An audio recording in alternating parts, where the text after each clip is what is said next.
श्री गुरुभ्यो नमः। ललिता सहस्रनामं 81 to 90।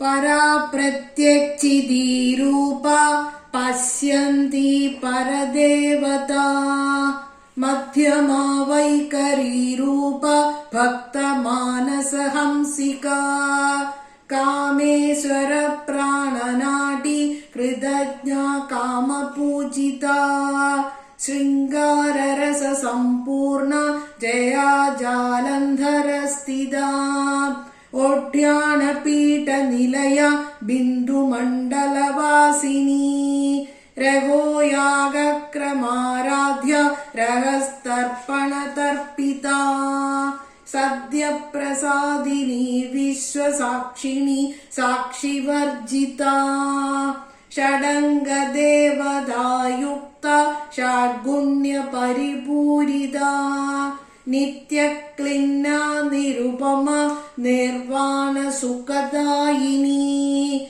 नित्या षोडशिकारूपा श्रीकण्ठार्धशरीरिणी, प्रभावती प्रभारूपा प्रसिद्धा परमेश्वरी, मूलप्रकृतिरव्यक्ता व्यक्ता व्यक्तस्वरूपिणी,